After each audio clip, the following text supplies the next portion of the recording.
Hey guys, let's talk about the best AR-15 upgrades you can make to your rifle and why they are good to have. So starting off from the front end, a compensator. Compensators reduce recoil. They somewhat reduce muzzle flash too. Not as much as a flash hider obviously, but to some extent they do. You can shoot fast with them, you can shoot more accurately with them, and if you want to piss off your your buddy shooting next to you, that's a good thing to have too. Coming back down, a flashlight.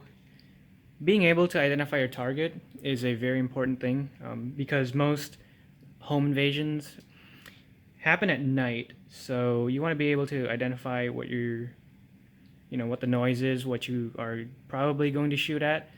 So if you don't have a light and you shoot something you're not supposed to, you can have some consequences. By the way, the compensator I have on my AR-15 is a Bravo Company Mod Zero. The flashlight that I have on my gun is a Surefire M600 dual fuel. It uses the 18650 battery as well as two CR123A batteries. So with the 18650 battery, you get 1500 lumens, and with the two CR123As, you get 1200 lumens, which is plenty bright. You can definitely see well past 100 yards with this light. And honestly, 1500 lumens, 1200 lumens, it's not too bright at night, so you're not going to actually blind yourself unless you accidentally flash on a white wall or something at close distance. So having a high lumen on your AR-15 is not that big of a deal. Moving back down, I have a Steiner OTAL-C. It stands for the Offset Tactical Aiming Laser. It is offset, so here's your battery compartment, and then here's your actual emitter. So your laser actually comes through here. What I have operating the flashlight and the laser is a Unity Tactical and TNVC TAPS sync. So this is the version 2 one. The front switch is just a laser, and then the rear switch does both the laser and the flashlight. You can't see the laser in there, but it is in there. That's what I'm running now. It's honestly not that good though. I would not recommend it at the moment. I had to actually fix this. I had to take it apart and fix it. I had to break open the glue welds, I guess you can say, and fix the connections on it. So I don't recommend it, but that's what I am stuck with right now.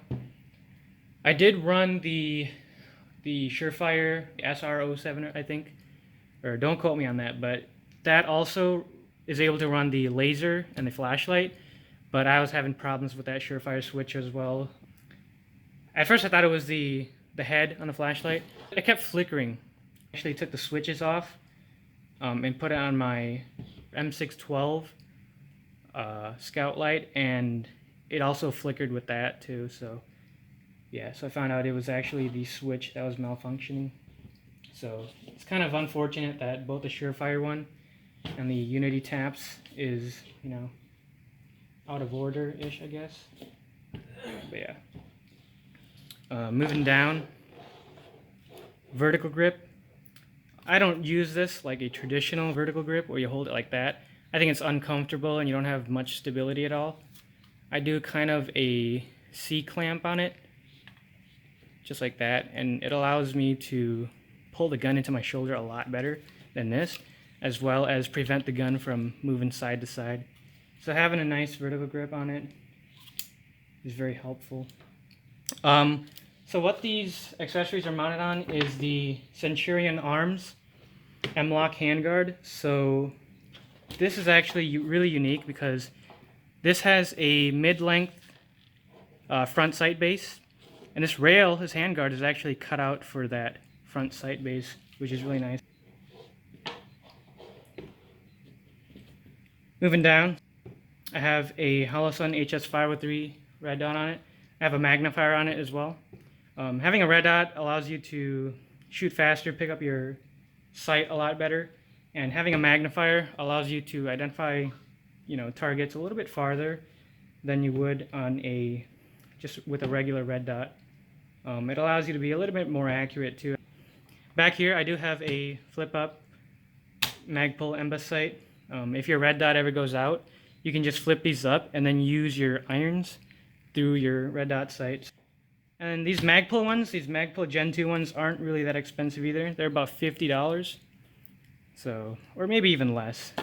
And they work well. I've never had any problems with them. Inside the gun, so I have a nickel boron bolt carrier group in here. That makes the gun easier to clean. You can just wipe off the carbon. Carbon doesn't really stick to it at all. You can just find a paper towel or an old shirt and everything will just wipe right off. Now with even if you have nickel boron, you still need to oil your gun because nothing is lube free. There will always be friction no matter what coating you have on it. So I definitely oil my nickel boron bolt carrier groups as much as I would oil my phosphate finished ones. So keep that in mind. Charging handle, I have the Bravo Company Mod 4 charging handle. It's a Mod 4 Bravo. It's an upgrade. It's kind of like a Gen 2 to their original Mod 4. So it is really nice. And it doesn't hurt your hand like it would operating a regular charging handle. If you start shooting a lot, those standard charging handles can really ding up your fingers or whatever. It's a little painful, so that's why I like running this. Magpul bad lever. It makes you get back on target and it makes you shoot faster after putting the mag in, so that's why I run this. It's a little bit easier to hold the bolt open while you're in a shooting stance with the gun, so you don't have to do that weird awkward put this down, push this little button and pull here. You don't have to do that. Yeah guys, I definitely upgrade your stocks as well, because the regular M4 carbine stocks, oof, those are just ugly in my opinion, and they rattle. A lot of them rattle. Your grip too. These Magpul MOE ones are really good. They don't need to be anything fancy. You just got to get rid of that A2 grip in my opinion. They're just not comfortable. The angle's just off and everything. Having a sling on your rifle is really important too, because it's almost like a holster to a handgun. It secures the gun to you and it prevents someone from being able to take your gun from you really easily. So that's why having a sling is really important. Also, if you really know how to run your slings, you can actually get a more stable shooting platform. You can tighten the sling up when you're shooting. It really makes the gun really stable on your body and when you're shooting. So, hey guys, that's pretty much it.